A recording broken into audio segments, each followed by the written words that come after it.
친구들, 요절 말씀 잘 들었어요? 오늘 친구들 패티가 이상한 아저씨들을 만나러 간다고 했어요. 우리 모두 함께 패티를 불러볼까요? 패티야, 패티야. 아저씨들 뭐 하는 거죠? 우리 한번 뭐라고 하는지 한번 들어볼까요? 여보게, 이건 너무 좋아 보여. 여기를 조금 더 찢어봐. 아이고, 조끈조끈. 찢어지고 더러워서 아주 낡아 보여. 신발도 달아서 꿰맨 것으로 신어야겠어. 아저씨들 지금 뭐 하고 계신 거예요? 아, 패티구나. 너 혹시 하나님의 말씀에 순종한 이스라엘 이야기 못 들었니? 그 가나안 2개의 성도 정복했잖아. 그 성 혹시 알고 있어? 네, 여리고와 아이성이잖아요. 맞아. 하나님께서는 이스라엘 백성을 통해서 놀라운 일을 하셨어. 그걸 우리 가나안 사람들은 금방 알게 됐지. 우리는 이스라엘과 하나님이 너무너무 두려워. 다른 나라들은 여호수아 군대와 싸우기로 했어. 하지만 우리는 그렇게 하지 않기로 했단다. 그럼 이제 어떻게 하실 건가요? 우리는 기브온 사람들이야. 이스라엘 사람들과 우리는 싸우는 대신 이스라엘 사람들을 속이기로 결정했어. 이 아저씨들은 하나님을 믿지는 않았지만 하나님께서 자기들에게 하실 일이 너무너무 두려웠던 거예요. 죄는 이렇게 사람들의 마음에 두려움을 가져와요. 죄는 하나님이 싫어하시는 말이나 생각이나 행동을 말해요. 거짓말을 하거나 친구를 미워하는 것, 이 모든 것이 다 죄예요. 혹시 친구들 중에서는 이런 죄를 짓고 아무렇지도 않게 생각하는 친구들이 있진 않나요? 오늘 성경에서 말씀하고 있어요. 스스로 속이지 말라. 하나님은 업신여김을 받지 아니하시나니 라고 말씀하고 계세요. 이 말씀은 죄를 짓고도 괜찮아, 이건 다른 사람들 짓는 거 아니야? 라고 생각하지 말라는 뜻이에요. 하나님은 절대로 속으시는 분이 아니에요. 이렇게 하는 것은 여러분도 속일 수 있고 하나님을 속이게 할 수도 있다는 거예요. 하지만 다시 한번 말할게요. 하나님은 결코 속지 않으세요. 그런데 여러분이 이렇게 죄를 지음에도 불구하고 하나님은 여러분을 너무나 사랑하세요.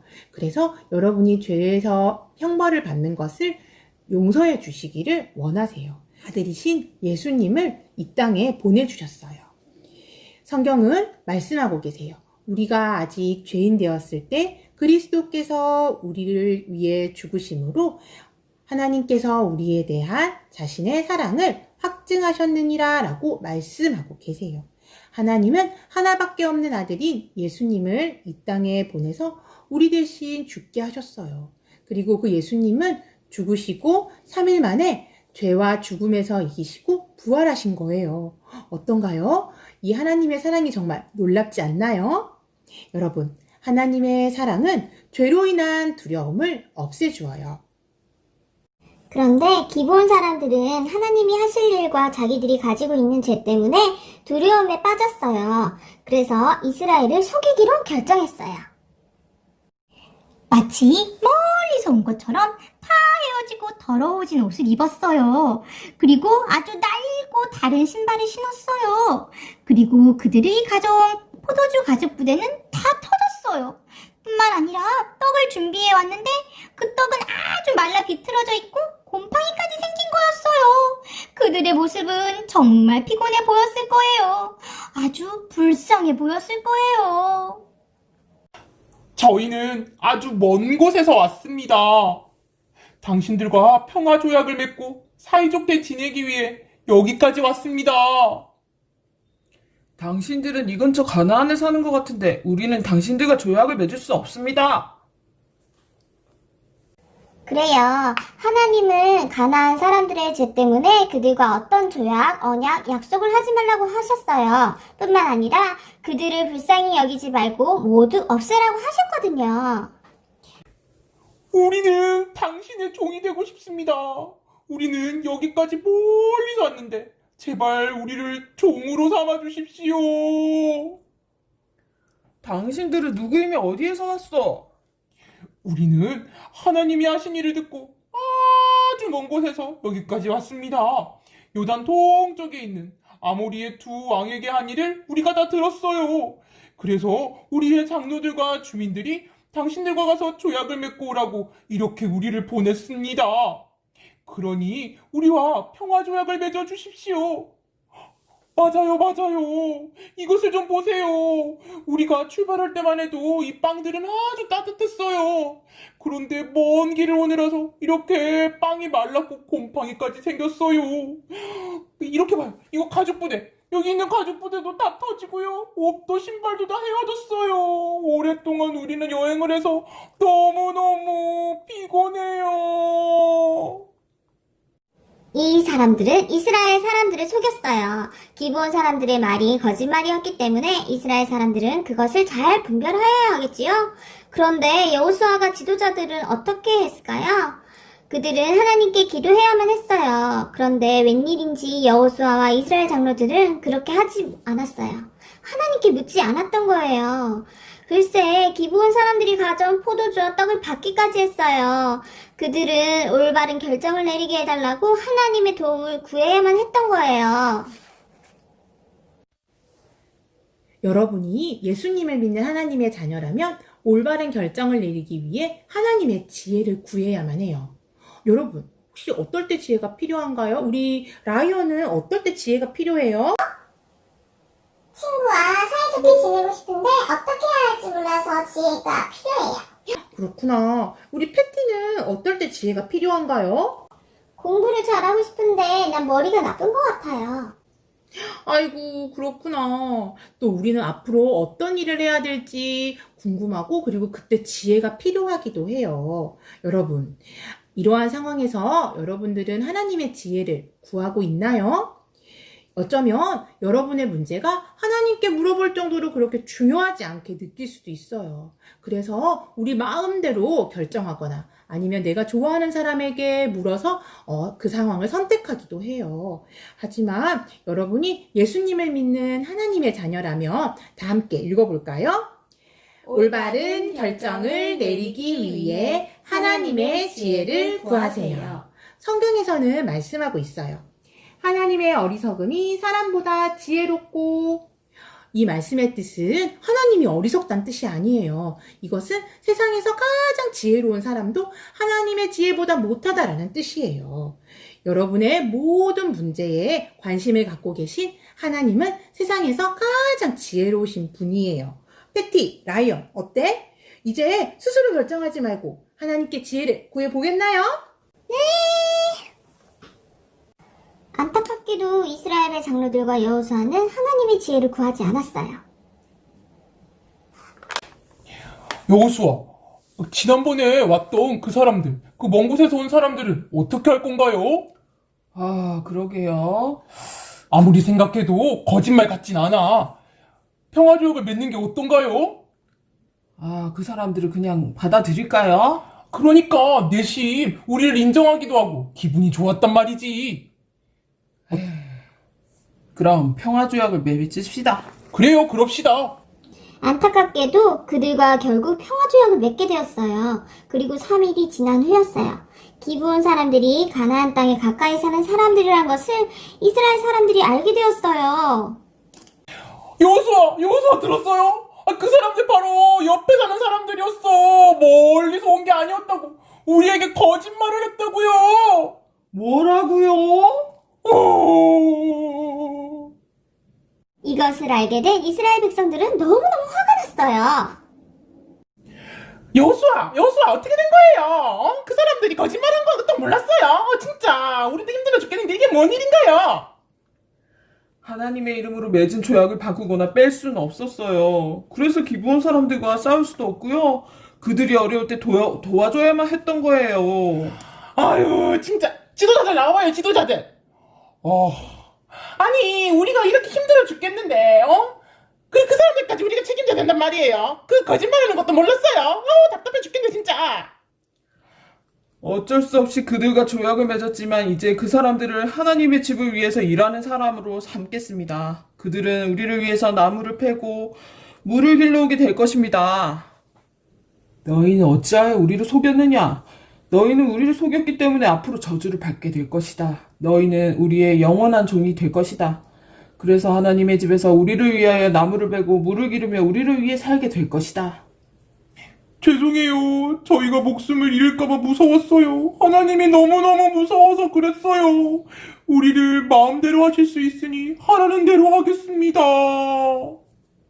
속임수에 넘어간 이스라엘은 그들과 조약을 맺었고 이 사람들은 이스라엘을 위해서 나무를 베고 물 깃는 일을 하며 살게 되었어요. 그리고 시간이 얼마 지나지 않아 하나님께 묻지 않고 맺은 조약 때문에 이스라엘은 어려운 일을 겪게 되었어요. 예루살렘의 왕이 5명의 왕을 모아서 기브온과 전쟁을 하기로 한 거예요. 사실 기브온은요, 아이성보다 훨씬 크고 강한 성이었거든요. 그런데 기브온이 이스라엘 자손과 화친하였던 것이 화가 났던 거예요. 이 기브온 배신이야 배신. 이스라엘과 화친을 맺다니 당장 쳐들어갑시다. 그럽시다. 쳐들어갑시다. 공격. 어려움에 빠진 기브온 사람들은 어떻게 했을까요? 삐삐삐삐삐삐삐. 여호수아 도와주세요. 예루살렘 왕들이 모여서 저희를 치려고 해요. 당장 도와주세요. 여호수아는 평화조약을 맺었기 때문에 그들과 함께 싸워야만 했어요. 그런데 이번에는 여호수아 스스로 결정하지 않았어요. 여호수아는 하나님의 지혜를 구했어요. 하나님이 뭐라고 말씀하시는지 귀를 기울였던 거예요. 만일 여러분이 예수님을 믿는 하나님의 자녀라면 올바른 결정을 내리기 위해 하나님의 지혜를 구하세요. 여러분이 가진 문제를 하나님께 물어보지 않고 결정하거나 나와 가까운 사람에게 물어봐서 결정하는 것은 안 돼요. 오늘 요절 말씀 기억하나요? 선생님과 함께 손유유를 해볼까요? 야고보서 1장 5절 말씀. 너희 중에 누구든지 지혜가 부족하거든 모든 사람에게 후히 주시고 꾸짖지 아니하시는 하나님께 구하라. 다들 외우고 있죠? 친구들, 하나님은 여러분이 지혜를 구하면은 주시겠다고 약속하셨어요. 그러면 어떻게 하면 지혜를 얻을 수 있을까요? 선생님이 3가지 방법을 알려주겠어요. 먼저 여러분의 모든 문제를 하나님께 말씀드리세요. 그것은 바로 기도하면 되겠죠? 그리고 2번째는 하나님의 뜻을 알 수 있도록 하나님의 말씀에 귀를 기울이는 거예요. 지혜의 근원 되시는 하나님은 여러분들에게 모든 것들을 알려주실 거예요. 기억하세요. 하나님의 말씀은 여러분 발에 등이 되고 여러분 길에 빛이 될 거예요. 마지막으로 3번째는 하나님의 말씀에 순종해야 돼요. 친구랑 관계가 안 좋아서 기도하고 있는데 내 이웃을 내 몸과 같이 사랑하라 라는 말씀이 생각났다면 친구를 나의 몸처럼 사랑하는데 순종해야 하는 거예요. 여러분이 가진 모든 문제에 하나님께 지혜를 구한다면 하나님은 반드시 지혜를 주실 거예요. 여호수아는 올바른 결정을 내리기 위해서 하나님의 지혜를 구했어요. 하나님은 여호수아에게 뭐라고 하셨을까요? 그들을 두려워하지 말라. 내가 그들을 내 손에 넘겨주었으니 그들 중에서 한 사람도 너를 당할 자가 없으리라. 여호수아가 비록 실수했지만 하나님은 여호수아에게 승리를 약속하고 계신 거예요. 하나님의 승리의 약속, 함께 하신다는 약속을 들은 여호수아는 이제 어떻게 해야 될까요? 여호수아는 하나님의 말씀대로 순종하고 밤새도록 군사를 모았어요. 군사들 모여라! 공격! 와! 하나님은 놀랍게도 이스라엘에게 큰 승리를 주셨어요. 뿐만 아니라 하늘에서 아주 큰 우박이 내려서 도망가는 적들까지 모두 죽게 된 거예요. 아이고 이게 웬일이야. 내가 태어나서 이렇게 큰 우박은 처음 봤네. 도망가자. 성경은 우박에 맞아 죽은 사람이 칼에 죽은 사람보다 더 많다라고 말해요. 싸움이 계속되고 해가 저물어갈 때쯤이었어요. 여호수아가 하나님을 믿고 담대하게 이렇게 외쳤어요. 태양아, 너는 기브온 위에 머물러라. 달아, 너도 그렇게 할지어다. 아니, 달과 태양을 멈추라고 이렇게 놀랍게 요청한 거예요. 그런데 하나님은 여호수아의 요청대로 싸움이 끝날 때까지 달과 해를 멈추게 하셨어요. 성경은 이렇게 놀라운 일이 여호수아 이전에는 없었다고 해요. 그리고 여호수아 이후에도 그런 일은 없었다고 말해요. 하나님께서 이스라엘을 위해서 싸우신 거예요. 하나님은 이스라엘이 하나님을 의지했기 때문에 큰 승리를 지금 주신 거예요. 이제 시간이 흘렀어요. 여호수아는 나이가 많은 늙은 노인이 되었어요. 여호수아는 110세가 되었어요. 이제 나이가 많은 여호수아가 이스라엘 백성들에게 마지막 말을 남겼어요. 오직 하나님만 사랑하십시오. 가나안 사람들을 가까이 하거나 그들과는 사귀어서는 안 됩니다. 그러면 그들은 여러분에게 올무와 덫이 되어 여러분이 죄를 짓게 만들 것입니다. 뿐만 아니라 등에 채찍이 되고 눈에 가시가 돼서 여러분을 평생토록 괴롭게 할 것입니다. 하나님이 주신 이 약속의 땅에서 여러분이 살 수 없게 만들 것입니다. 그러니 그들과 가까이 하지도 말고 오직 하나님만 사랑하십시오. 라는 말을 남기고 여호수아는 이제 죽었어요. 하나님의 지혜를 따르는 것이 중요하다고 생각했던 여호수아는 이스라엘 백성들이 하나님의 말씀에 순종하기를 원했어요. 여러분이 예수님을 믿는 하나님의 자녀라면 한번 따라 읽어볼까요? 올바른 결정을 내리기 위해 하나님의 지혜를 구하세요. 하나님의 지혜를 구할 때 하나님은 호의 주시고 꾸짖지 않으시는 분이에요. 지혜를 구하는 방법 3가지 기억하고 있죠? 첫 번째로 모든 상황을 하나님께 말씀드리겠나요? 두 번째, 하나님이 하시는 말씀에 귀를 기울이겠나요? 마지막 3번째, 하나님의 말씀에 순종하겠나요? 그런 친구들에게 선생님이 상기물을 주겠어요. 이 상기물은 잠언을 읽는 거예요. 이제 새소식반 마지막 주잖아요. 방학 동안에 잠언을 읽고 선생님과 같이 하루에 한 장씩 읽는 거예요. 잠언은 도서관에 있는 책이 아니에요. 우리 집 동화책에 꽂혀져 있는 책이 아니에요. 바로 성경책에 있어요. 시편 뒤에 잠언을 하루에 한 장씩 읽는데요. 잠언은 놀랍게도 1장부터 31장까지 있어요. 그래서 첫 번째 날에 1장, 두 번째 날 2장 이렇게 읽어서 상기물을 해오는 거예요. 할 수 있겠나요? 우리 모두 다 하고 방학 끝나고 만나도록 해요. 예수님을 믿지 않는 친구들도 있을 거예요. 그 친구들에게 하나님이 원하시는 가장 지혜로운 결정이 있어요. 그건 바로 예수님을 믿는 거예요. 아무리 지혜롭고 똑똑해도 자기 스스로 죄를 해결할 수 있는 사람은 이 세상에 아무도 없어요. 여러분이 죄에서 용서받을 수 있는 단 한 가지 방법은 바로 예수님을 믿는 거예요. 성경은 이렇게 말하고 있어요. 누구든지 주의 이름을 부르는 자는 구원을 받으리라. 이 말씀은 똑똑하지 않아도 예쁘지 않아도 나이가 어려도 괜찮아요. 예수님의 이름을 부르기만 하면 죄를 용서받고 하나님의 자녀가 된다는 놀라운 약속의 말씀이에요. 친구들 다 같이 눈을 한번 감아볼까요? 네, 눈을 감고 두 손을 모으고 오늘 저는 처음으로 예수님을 마음에 모시고 가길 바래요 하는 친구 있으면 조용히 손을 머리에 올려주세요. 네, 감사해요. 또 없나요? 아, 네, 고마워요. 오늘 그 친구들은 모든 순서 마치고 선생님이 연락할게요. 손 모으고 우리 모두 눈 감고 기도하겠습니다. 우리를 사랑하시고 우리에게 관심을 갖고 계신 하나님 참 감사해요. 우리가 가진 모든 문제를 혼자 고민하고 스스로 해결하지 않게 도와주세요. 내가 좋아하는 사람들에게 의지하지 않도록 도와주세요. 올바른 결정을 내리게 하시는 하나님께 지혜를 구하게 해주세요. 그리고 순종할 수 있도록 도와주세요. 예수님의 이름으로 기도합니다. 아멘.